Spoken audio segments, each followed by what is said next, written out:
there's a bunch of uproar and drama over the new higher tier champions above legendary being added to the game. We did a poll over on the community tab. Shout out to all of you who voted on that. We've got almost 5,000 votes, and we've got a pretty perfect ratio of 3-1 in terms of being against this, in terms of a first reaction to it being added to the game. Now, obviously, you know how YouTube is and all of that. There's going to be a lot of hyperbolic. This is the end of Raid. This is going to kill the game, and whales are quitting. Free-to-play players are quitting, and the sky is falling. You know, life is over for Raid if they do this. So let's take a look and see kind of both sides of the spectrum, like the positive, the negative, and what I think this would actually mean in terms of a good or bad thing. Let's get into it. Okay, so first of all, I think there's 5 mythical champions that have been announced. I'm going to do a separate video giving you my first reaction to grading their kit, and if I think they are OP or solid or trash or worthy of being mythical and all of that. That'll be a separate video instead of this video being like 30 minutes. I want to first give you my thoughts on the mythical shards being added to the game. And sorry, there hasn't been as much content as normal. I still definitely want to be a content creator. It's just I am ridiculously busy. I'm developing 2 different games, basically. As you all know, took the position with Fateless recently, which has been a lot of fun. It's going great, and I'm having a blast working with Hell Hades and the crew over there. But I'm also working on a separate project, basically developing a game myself with a friend of mine and having to do all of the art and all of the coding and everything that goes into it myself. And I'll probably be able to tease that to you within a few weeks, and I'm super excited about both of those things going on. So I'm being tugged in a lot of different directions right now, so I'm not able to do like the 10 videos a week that I used to, but I'm still here in the community.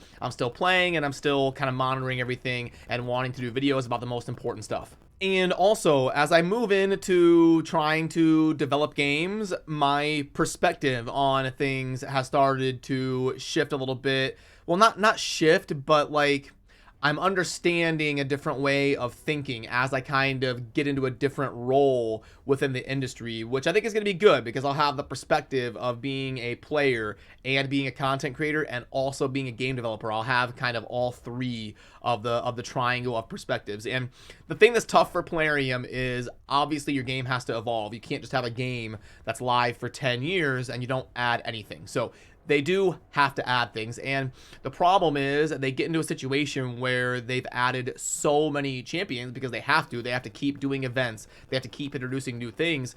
We're going to be approaching 250 legendary champions here pretty soon. I think it's already like 225 or something. So with that being said, I mean, is a legendary really a legendary if there's 500 of them? So like I get why they're considering adding that next tier, and it's discussions that we're having internally at Fateless. It's like, what rarities do we want? How many different champions do we want in each rarity?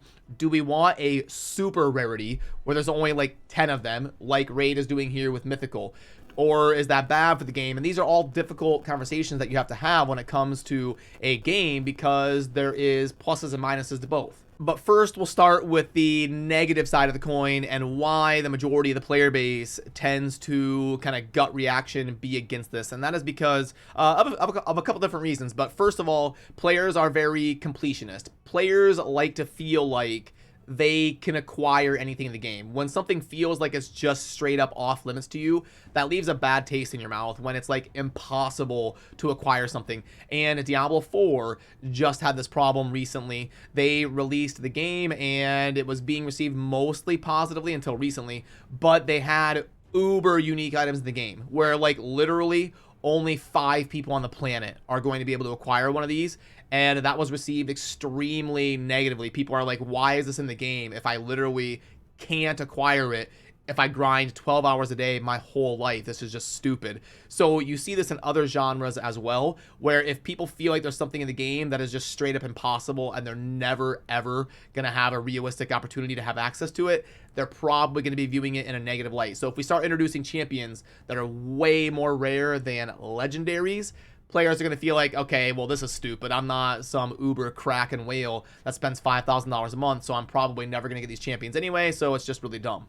And then another big contributing factor to why this would be viewed as negative is it's going to widen the gap between the free-to-plays and the whales, or even the dolphins and the whales, because now you have this next tier of amazing champions with higher stats and better abilities, and the only people that have access to them are going to be the Krakens. So it's like, okay, the barrier to entry to actually have some success in raid and feel like you're playing well is now going to increase. So it's kind of like in the economy where people are always scared of the gap between the rich and the poor getting wider. Well, this mechanic being introduced to raid could kind of be a similar effect to the economy of increasing the gap between the rich and the poor by adding a super rare mechanic like mythical champions. So then, how about playing devil's advocate or steel manning for Plarium? What would be the positives of adding this to the game? Well, the positives would be that there is more of a carrot out there. You know, hey, you might get an opportunity where even as a free-to-play player,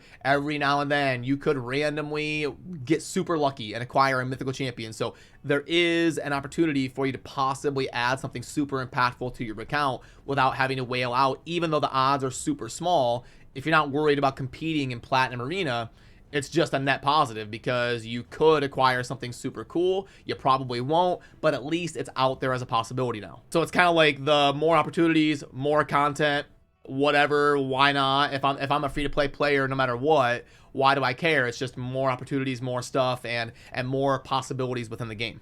And then another positive thing would probably be that now we will actually have legendary champions. And like I said, once you get up to 250 legendary champions, they don't really feel legendary. They're just kind of like thrown into a bucket of hundreds of champions. But adding a mythical champion to the game will now create that next tier where champions could be a big deal again, and it could be super hype when they're added to the game. But then let's also react to what some of you are saying out there in the community. So we've got right here, Peter saying, I'm extremely uneasy about mythical champions. It feels like something that could really upset the game. Yeah, that's true. You know, again, I feel like I say this every time that Plarium does something or introduces something or something is changing in raid. It's the same answer I've been saying for 4.5 years. It's like, well, this could work. This could be a cool thing, but Plarium's probably going to implement it poorly, which means it will end up being a bad thing when it could have been a positive thing. So it kind of always ends up being in that vein, and that's why you see people with this perspective here saying that they feel a little bit uneasy about what this could cause. Then we've got a pretty well-articulated one here that's decently long. I think they are a cool concept, and as always, the artwork is top-notch. Raid has always nailed the visual effects. I hope they added as new PvE content area, for example, new mythical level clan boss or something like that would be an option for both. Yeah, so like I guess what they're saying is an opportunity to earn these mythical shards via like a tougher clan boss or something, but they already added the Hydra, and the Hydra was probably mostly received negatively. If I did a poll here on the channel asking, do you think adding Hydra to the game was a net positive or net negative? It would probably almost be like 55-45 in favor of net negative. I don't, maybe I'm wrong. Maybe I have a misreading of the player base, but I feel like most people really don't like playing the Hydra. So even though it is an opportunity to get some good rewards, I feel like it's just not a game mode that people really like. It's kind of like the tag team arena almost when it comes to the Hydra, but maybe I'll do that poll someday and talk about it because I'm kind of curious what the perspective would be. But anyway, I'm fine with if the chances are low, as long as there are chances just from playing the game, crafting new strategy. Yeah, so I think that's going to be a popular sentiment as long as it is realistic for a free-to-play player to ever have a chance to acquire one of these. That would be cool. It shouldn't be something that's just straight up only for the whales, even though we all know the whales are going to have more of these champions. They're going to have more opportunities. It shouldn't just be like straight up off limits. There should be a way to feel like you've got an opportunity to earn one of these if you're playing diligently on your account. Then we've got Plarium doesn't care what its community likes or dislikes. They only care about how much cash they can drag out of the community's pockets. There have definitely been some situations where that felt like it was the case.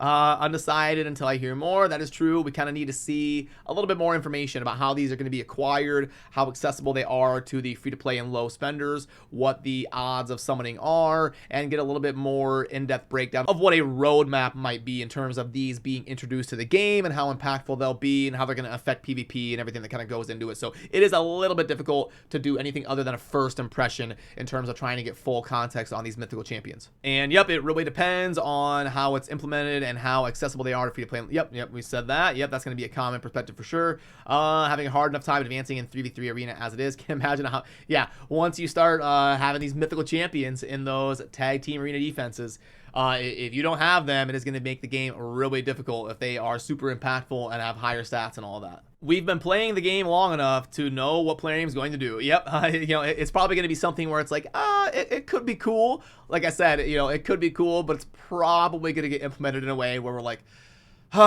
just like the crystal summons, like the prism shards. I was like, this could be a super cool thing. And then they made the prices to acquire them like 5 times what they should have been, and you can't barely get any from doing the events in game. So cool idea, implemented way too greedy and way too out of reach. So probably what's gonna unfortunately happen with mythical shards, if I had to be honest. I would love them to balance the game first and then think about implementing new heroes to their game. Yeah, I totally agree with that. This is something that I've talked about in the Fateless team. I'm like, we need to make sure we code the game in a way and set up the workflow where we can do balance changes more than like 3 champions every 5 months. So like we got to be able to adjust numbers more often and bring like some of the trash epics and trash legendaries at least into like a usable space, or have some sort of opportunity to build around that, instead of like Manaya has been trashed for 3 years, and like we can't get an adjustment to that, even just like a small numbers tweak to bring her into line with the current meta of raid. You can still leave her as not being one of the most iconic legendaries and one of the most sought after ones, but does she have to be so trash? So yeah, I definitely agree that balance needs to be more of a priority, and I wish it happened way more often with way more champions. There's like, what is there, like 800 something champions at this point? Like, we need to be getting probably balance changes to at least 10 champions a month. Based on how stingy they are with the prism shards, I'm expecting this to be a real pain. Yeah, I just talked about that. Yeah, another system that could have been a lot better than it was. So yeah, we're kind of getting the general sentiment of why people are a little bit timid about these mythical shards, and I think that concern is valid. Do I think it's gonna kill raid? Do I think it's the end of the world? Do I think that raid's gonna cease to exist and it's gonna completely plummet as a game because of this?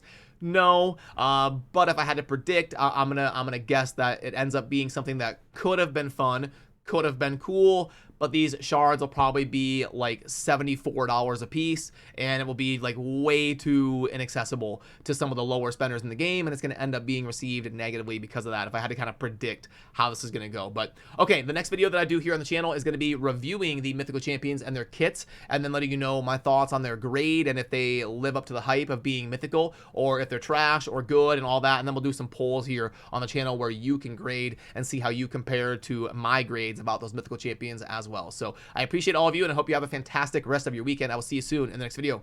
Peace.